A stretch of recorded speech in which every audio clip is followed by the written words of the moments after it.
I stood in my tiny apartment kitchen, still wearing my work clothes, staring at my phone like it might explode. My mother's voicemail played on speaker, her voice calm and final, like a judge reading a sentence. "Don't come back, Madeline. Not angry, not sad. Just done with me." I called her back immediately, my hands shaking so badly I almost dropped the phone. Straight to voicemail. I tried again. Same thing. I sent a text with trembling fingers. What did I do? No reply. No explanation. Nothing. I just worked a 10-hour shift at the hospital where I was a medical billing coordinator, and this was what I came home to. My mother, Caroline Cross, had been my whole world since Dad died 3 years ago. I'd given her everything. Money, time, my entire life built around making sure she was okay. And now she was cutting me off like I meant nothing. My phone buzzed in my hand, making me jump. Another voicemail. I played it, and her voice came through as a whisper this time. "You'll embarrass us, Madeline." My stomach dropped. Embarrass them? How? I opened my banking app with shaking hands to check something. The last transfer I'd sent to Mom had been rejected. Rejected. She'd refused my money. I drove to my childhood home the next morning, my whole body shaking with confusion and hurt. Maybe if I just talked to her face to face, we could fix whatever was broken. Maybe she was having some kind of breakdown. My key slid into the lock and turned, but the door didn't open. I tried again, jiggling the handle. Nothing. The lock had been changed. Like I was a stranger, like I didn't grow up in this house. Through the front window, I could see my old suitcase, the blue one I'd left in the hall closet months ago, sitting packed by the door. My clothes were folded neatly on top. Someone had gone through my things and packed them like I was being evicted. The door opened suddenly, just a crack, and my brother Colton's face appeared. He was smiling, but not the real kind. The kind he used when neighbors were watching. "Don't make a scene, Maddie," he said loudly, projecting his voice toward the street where our neighbor was getting her mail. "We talked about this. You need space to figure things out." I stepped back, stunned. Talked about what? When? As I backed toward my car, something caught my eye. A for sale sign was being hammered into the front yard by a realtor. My childhood home, the house Dad built, was being sold. Caroline called me the next day, and I answered so fast I almost dropped my phone. But something was immediately wrong. I could hear another voice in the background. Aunt Patrice. Mom had her on speaker, like this was a performance. "Madeline, honey, we need to talk about your behavior," Caroline said, her voice dripping with fake concern. "The family needs peace right now, and you've been so unstable lately." Unstable? I'd been working 60-hour weeks to help pay her bills. I opened my mouth to defend myself, but she kept going. "We think you need some time alone to work on yourself." Aunt Patrice made a sympathetic noise in the background, right on cue. Then Caroline's voice dropped lower, harder. "If you show up at this house again, Madeline, I will have to tell everyone the real reason I had to cut you off. Do you understand me?" My blood went cold. "What reason?" I whispered. "You know what you did," she said smoothly. But I didn't. I genuinely had no idea what she was talking about. She paused, and I could almost hear her smile through the phone. "I have proof, sweetheart." The line went dead. I sat there, phone pressed to my ear, realizing something terrifying. My mother was building a story to destroy me, and I didn't even know what the story was. I stopped all the money transfers that same day, not out of revenge or spite, but pure self-preservation. If they didn't want me around, they didn't get to keep using my bank account. My phone stayed silent for hours after that, eerily quiet. Then one text came through from Colton. "So you're really going to punish Mom like this?" Punish her? I'd been supporting her for 3 years. Paying her mortgage, her car insurance, her credit cards. I'd given up vacations, new clothes, everything so she could keep living in that house. My hands shook as I typed back. "I'm not punishing anyone. I'm just confused." 3 dots appeared, then disappeared, then appeared again. His next message made my stomach turn.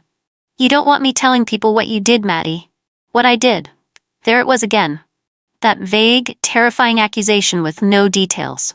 I called him immediately. He didn't answer. I called again and again until finally he picked up. "What are you talking about?" I demanded. "What did I supposedly do?" He laughed, that cold laugh he'd perfected in high school. "You know exactly what I'm talking about, and if you keep pushing this, everyone else will know too." He hung up. I sat on my apartment floor, panic rising in my chest. What lie were they spreading about me? At work the next day, my coworker Hannah approached my desk during lunch with a careful, pitying expression. "Hey Maddie, are you okay? I saw something on Facebook and I just wanted to check in." My heart started racing. "What did you see?" She showed me her phone screen. Aunt Patrice had posted something vague but pointed. "So sad when daughters abandon their grieving mothers. Some people forget where they came from." The post had 23 likes and a dozen comments, all from people I'd known my whole life. People asking what happened, offering support to my poor mother. I felt sick. I didn't respond to the post. I didn't comment or defend myself. I was too stunned, too hurt. An hour later, another coworker named Marcus quietly pulled me aside. He showed me a screenshot someone had sent him. It was from a private message, but someone had leaked it. Caroline had called me financially abusive in a group chat with her church friends. She said I'd been controlling her money and refusing to let her make her own decisions. It was the exact opposite of the truth. But it didn't matter. She was rewriting history, and people were believing her. I went home that night and realized something important. I needed receipts, evidence, proof of what really happened. And I had it. I'd kept everything. I opened my laptop and pulled up the folder I'd been keeping for years.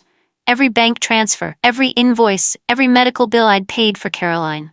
I'd organized it all carefully, not because I planned to use it against her, but because I was careful with money. That's what Dad had taught me. I started adding up the numbers and my hands began to shake.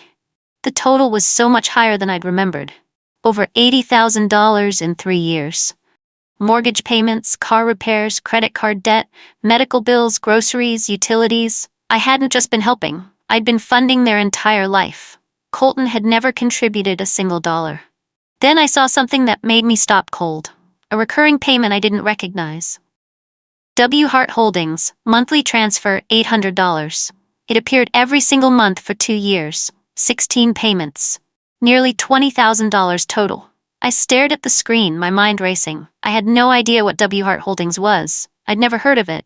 But I'd been paying it religiously, automatically, because Caroline had asked me to set up the transfer. She'd said it was for Dad's old business debts. I opened a new browser tab and searched W. Hart Holdings. The results that loaded made my stomach drop to the floor. W. Hart Holdings was a registered company and it was tied to my late father's name. But Dad had died 3 years ago, supposedly with nothing left. Caroline had cried at the funeral about how broke we were, how Dad's medical bills had destroyed their savings. She'd begged me to help with expenses.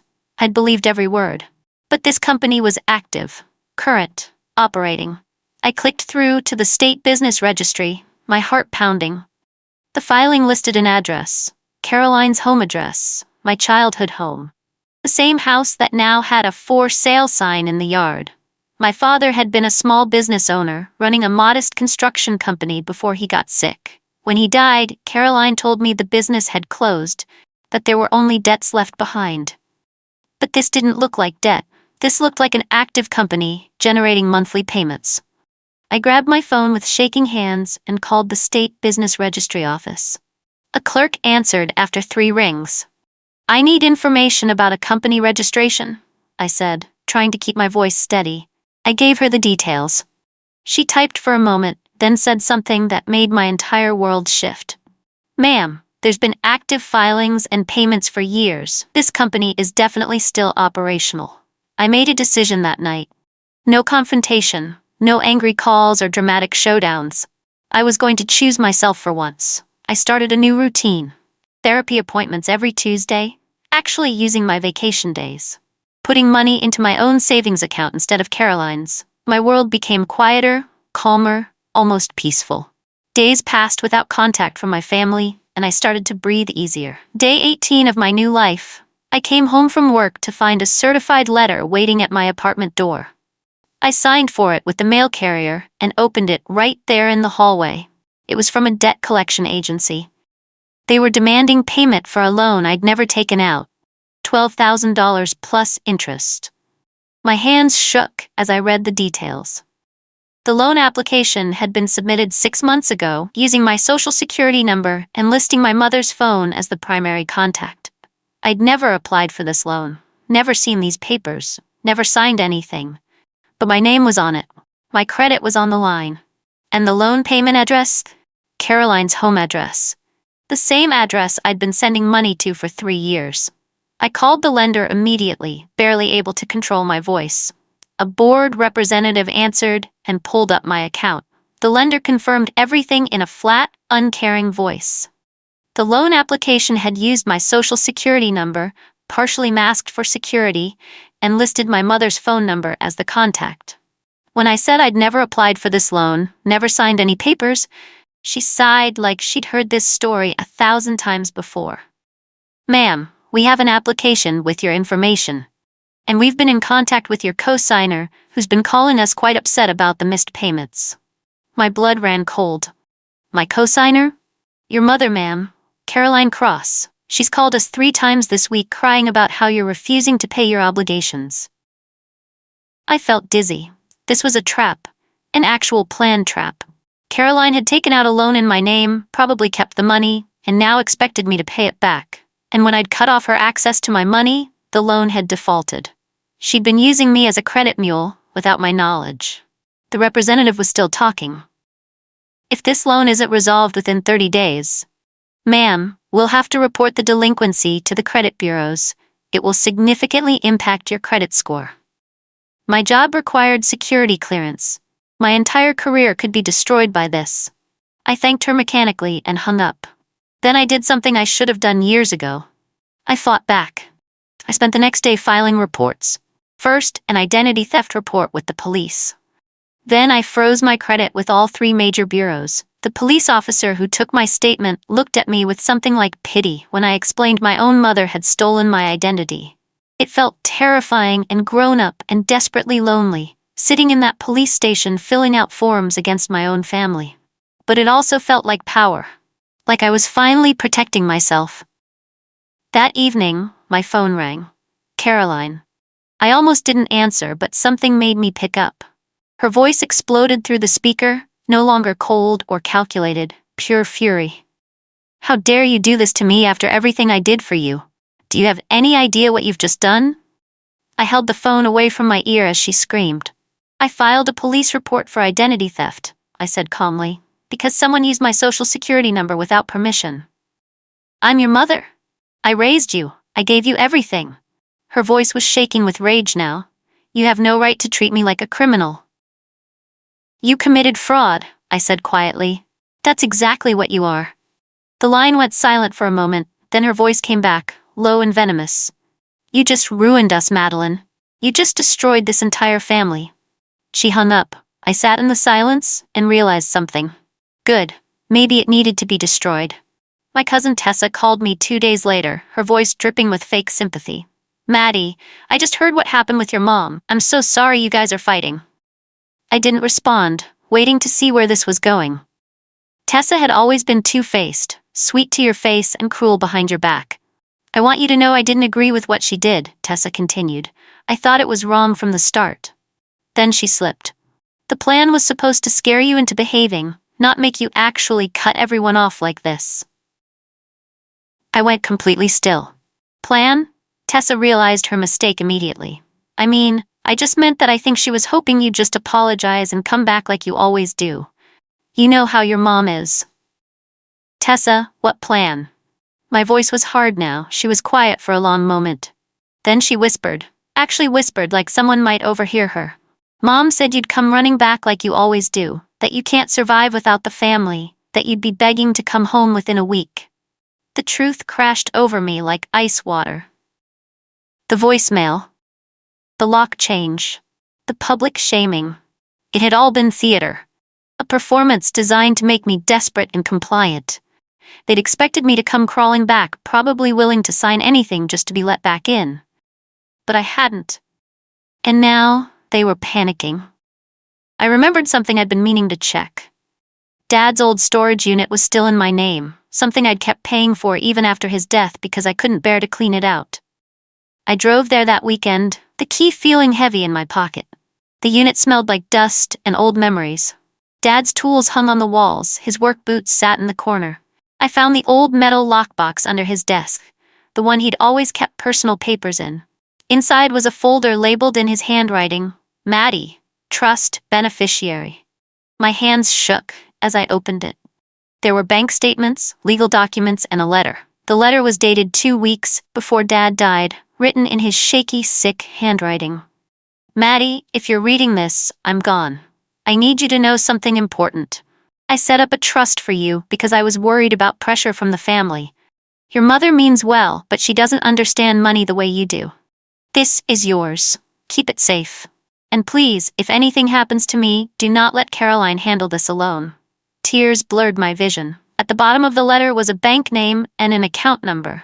I pulled out my phone and looked up the bank. It still existed. The account was still active. My father had left me something, and somehow I'd never known about it. I took a personal day from work and went to the bank first thing Monday morning. The manager, a kind woman named Patricia, pulled up the account information and her expression changed. Miss Cross, this trust was established 8 years ago by your father. The original balance was substantial. My heart raced. How substantial? $240,000. I stopped breathing. But I'm afraid the current balance is significantly lower. The account has been accessed multiple times over the past 3 years through a power of attorney authorization. I felt cold all over. How much is left? Approximately $18,000. Someone had drained my father's trust fund. Money he'd saved for me, for my future. Money that could have paid for graduate school, a house, a real life. Gone. Who has power of attorney? I whispered. Patricia pulled up the document and turned her screen toward me. The signature wasn't my father's shaky handwriting. It was neat, feminine, confident. I recognized it immediately. Caroline's signature. But the date made my stomach turn. The power of attorney was filed 3 weeks after my father's funeral. After he was already dead, which meant it was impossible. You can't give someone power of attorney after you've died. This wasn't legal authority. This was fraud. The bank manager saw my face and asked gently, Miss Cross, did you authorize these withdrawals? No, I whispered. I didn't even know this account existed. I sat in my car in the bank parking lot, my mind replaying the funeral like a horror movie. Caroline crying at the service, her face buried in tissues.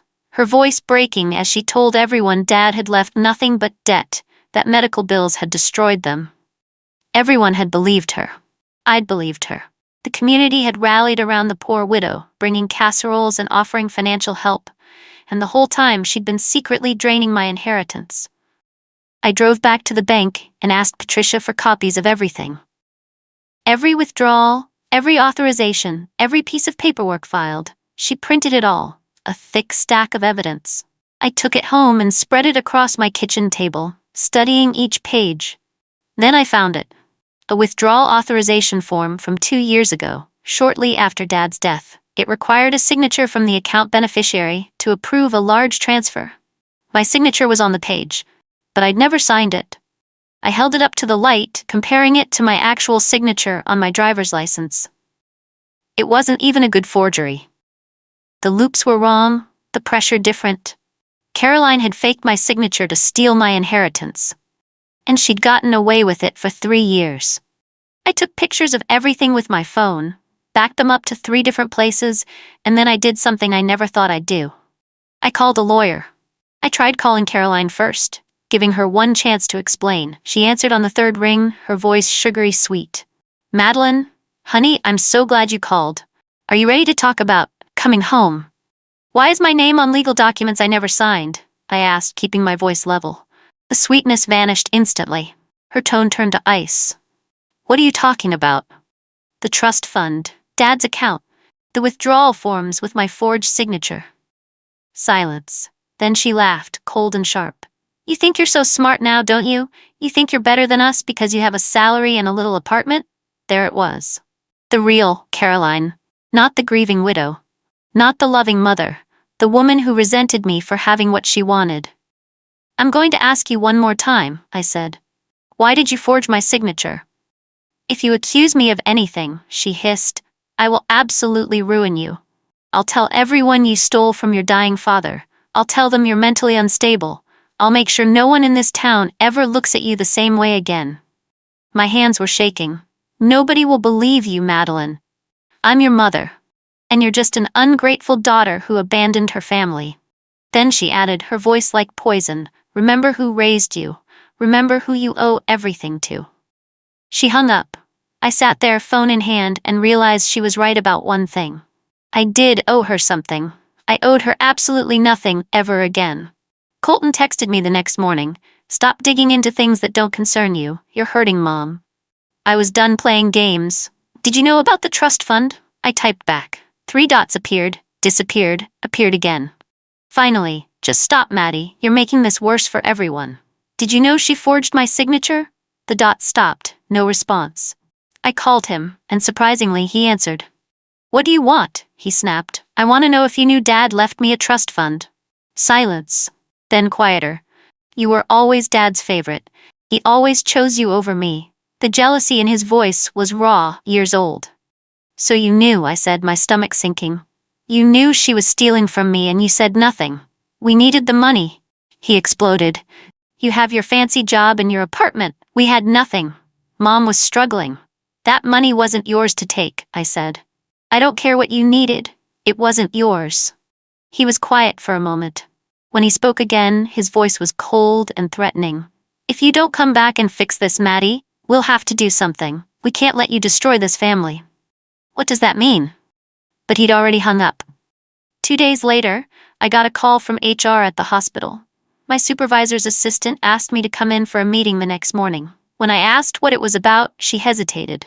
There's been a complaint filed. Anonymous. We need to discuss some concerns. My blood ran cold. What kind of concerns? I can't discuss it over the phone. Just please come in tomorrow at 9. I barely slept that night. When I arrived at HR, there were 2 people waiting. My supervisor and the hospital's ethics coordinator. They asked me to sit down, and then they explained. Someone had filed an anonymous complaint accusing me of financial misconduct.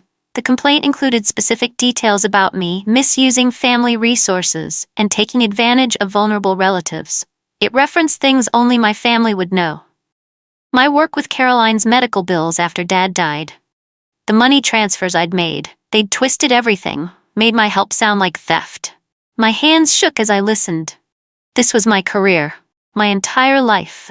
If they believed this complaint, I could lose everything. But then I remembered something. I'd kept receipts, proof of every transfer, every payment, every documented conversation. I had evidence of the identity, theft, the forged signatures, the loan fraud. I took a breath and said, I need to show you something. I didn't panic. I went home, printed everything, organized it into a folder, and returned to HR the next day with my evidence.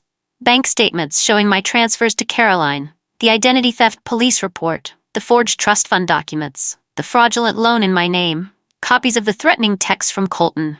Everything. The HR director and ethics coordinator reviewed it all in silence. I watched their expressions change as they read, saw them exchange glances. Finally, the director looked up at me. Miss Cross, this doesn't look like financial misconduct on your part. This looks like harassment, possibly criminal harassment. I felt tears prick my eyes but forced them back. They're my family, but they're trying to destroy my career because I won't let them steal from me anymore. The ethics coordinator spoke gently. Have you considered filing a protective order? A protective order against my own mother.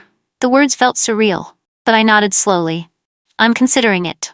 They assured me the complaint would be dismissed and documented as retaliation. I left that office feeling something I hadn't felt in weeks. Safe, believed, protected. But when I got home, there was a letter waiting, handwritten, from Caroline. The letter was written in Caroline's careful cursive on expensive stationery. Madeline, I think it's time we stop this foolishness and talked like adults. Please come home for dinner. Just you and me. Let's settle this privately like family should. It sounded sweet, reasonable, almost maternal. Every instinct I had screamed that it was a trap. I called Tessa, the only family member who'd shown even a crack of honesty. Did you know Mom invited me to dinner? I asked. Tessa was quiet for a moment. Then she whispered, Maddie, don't go alone. I heard Mom and Aunt Patrice talking. She's planning to record you, get you saying something she can use against you. My stomach dropped. Record me? She wants you to admit to something, anything, on tape. Then she'll have proof of whatever story she's telling. I should have refused, should have stayed far away. But I needed to face her one more time. I needed to look her in the eye and see the truth. So I agreed to dinner. But I didn't go unprepared. I stopped at an electronics store on the way and bought something small that would fit in my pocket. If Caroline wanted to record this conversation, I would too. Two could play that game. I arrived at the house at exactly 6 o'clock, my heart pounding. Caroline opened the door with a smile. Dinner started with an uncomfortable warmth. Caroline had cooked my favorite meal, set the table with Dad's good dishes, even lit candles. She asked about my work, my apartment, acted like a normal mother. I played along, waiting for the other shoe to drop. Then I mentioned the trust fund. Her face changed instantly. The warmth evaporated like it had never existed. "You always thought you were too good to be a real woman, didn't you?" she said, her voice sharp. "Too busy chasing a career to understand what family means. Too proud to accept help." "I gave you help," I said quietly. "For 3 years." She leaned forward, her eyes cold. "You'll sign what I put in front of you, and you'll come back under my roof where you belong.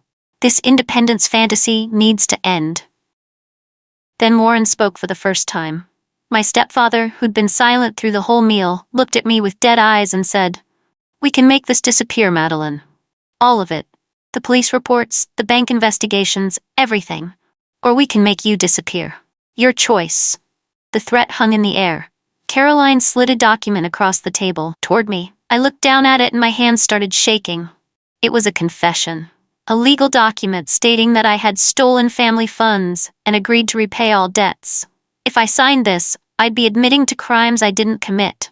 My career, my future, everything would be ruined. Caroline's smile was almost gentle as she pushed a pen toward me.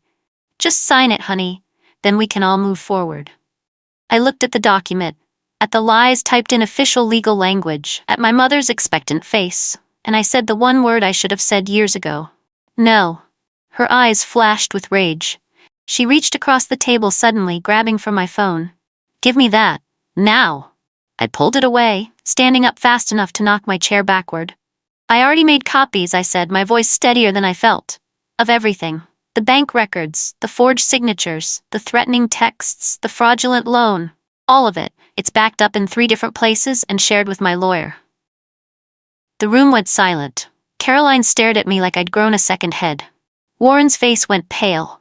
My mother had expected me to fold, to cry, to beg, to sign whatever she wanted just to make the pain stop. That's what I'd always done before.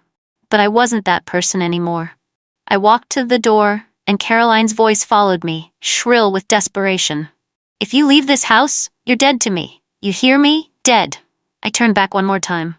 "Good," I said simply, and I left. That was day 45 since her first voicemail. I had no idea what the next day would bring. I woke up on day 46 to my phone vibrating so violently it fell off my nightstand. I picked it up, still half asleep, and my heart stopped. 46 missed calls. The screen was full of notifications. Mom, Colton, Aunt Patrice, Warren, unknown numbers. Voicemails and texts flooding in so fast my phone couldn't keep up. I played the first voicemail with shaking hands. It was Warren and his voice was actually shaking. "Madeline, we need you to call us back immediately. Right now. This is an emergency. Call me." I deleted it and played the next one. Caroline, her voice high and panicked. "Maddie, please, we need to talk. I think there's been some terrible misunderstandings. Please call me back." Misunderstandings? After everything? I scrolled through the texts. All desperate. All urgent. All suddenly treating me like I mattered. Then I saw an email notification from the bank. Subject line: Fraud investigation opened. W. Hart Holdings. I opened it with trembling hands. The bank had initiated a formal fraud investigation into the trust fund withdrawals. They were reviewing all the documents I'd provided, including the forged power of attorney. They'd frozen the remaining account assets pending the investigation. And they were requesting interviews with everyone involved. My phone rang again. "Caroline?" I let it go to voicemail. I wasn't ready to talk to her yet. I needed to understand what was really happening. I spent the morning piecing it together like a puzzle. The house sale, the fraudulent loan in my name, the trust fund theft. They were all connected. Caroline and Warren had been using Dad's name and my identity to maintain a lifestyle they couldn't afford. The monthly payments to W. Hart Holdings? That was them paying themselves from the trust fund, probably filing fake business expenses. When I cut off the money transfers, everything started to collapse. The loan defaulted because there was no money to pay it. The trust fund investigation started because I'd reported the forgery. And the house sale? That was their desperate attempt to get cash before everything fell apart. They hadn't wanted me gone forever. They'd wanted me scared and desperate and controllable, willing to sign anything to be let back into the family. But I'd fought back instead. And now the bank was investigating. The lender was demanding explanations. Everything they'd built on lies was crumbling. My phone buzzed with another voicemail. Caroline again, but this time her voice was different. Desperate at first. "Maddie, please, we can fix this. Just call me back and we'll work it out." Then, when I didn't respond, it turned vicious. "If you don't come back and fix what you've done, I'll tell everyone you destroyed this family. I'll make sure everyone knows what kind of person you really are." I met with a lawyer that week. Her name was Patricia Chen, and she specialized in family fraud cases. I showed her everything. She reviewed it all with a careful, professional eye. "You have a strong case," she said finally. "But I need to ask you something. What do you want out of this?" I thought about it for a long time. I didn't want revenge. I didn't want to hurt them just to hurt them. I wanted something simpler and harder. "I want the truth," I said. "I want people to know what really happened, and I want to make sure they can't do this to anyone else." Patricia nodded. "Then we'll file what we need to file. Police reports, fraud claims, credit disputes. All of it legal, all of it documented, all of it true." We started the process. It was slow and painful and expensive, but it was worth it, because something started to happen. People in town began noticing contradictions in Caroline's story. The poor grieving widow who was somehow selling a house and buying a new car. The abandoned mother who'd actually kicked her daughter out. The cracks in her performance started showing. And Caroline noticed. She showed up at my apartment building one evening, unannounced and uninvited. I saw her from my window, standing in the lobby, crying loud enough for all my neighbors to hear. "My daughter abandoned me," she wailed to anyone who would listen. "After everything I did for her." My neighbor knocked on my door, concerned. I took a deep breath and went downstairs. Caroline stood in my apartment lobby, mascara running down her face, playing the role of devastated mother for an audience of concerned neighbors. When she saw me, she reached out dramatically. "Madeline, please, I'm begging you." But I didn't move toward her. I just stood there, calm, and waited. She kept performing. "How can you do this to your own mother? After I raised you, after I sacrificed everything." Then she said the line I knew was coming, the weapon she'd been saving. Her voice dropped to something cruel and intimate, meant to destroy me from the inside out. "You were never lovable without us, Madeline. You're nothing when you're not useful to this family." I felt my neighbors watching, waiting to see if I'd break, waiting to see if her words would shatter me like they were supposed to. But something strange happened. I didn't feel pain, I felt clarity. I looked at my mother, really looked at her, and saw her exactly as she was. Not a victim, not a grieving widow, a woman who'd spent years using people and discarding them when they stopped being useful. "That's exactly why I'm done," I said quietly. The simplicity of it seemed to shock her. She'd expected screaming, crying, a dramatic scene. I turned and walked back upstairs, leaving her standing there. 2 weeks later, I learned something that changed everything. My father had left a second letter, one Caroline had never found. It had been with his lawyer, sealed with instructions. The lawyer contacted me and explained. Dad had named me as sole beneficiary of everything, but only if I stopped rescuing the family. He'd seen what Caroline would do. He'd known she would use me. That the moment I chose myself, the moment I set boundaries and walked away, I'd protected what he meant for my life. The 46 missed calls weren't love. They never had been. They were panic. Because the person they'd controlled, the person they'd used and manipulated and taken for granted, had finally learned something they couldn't survive. She'd learned her worth.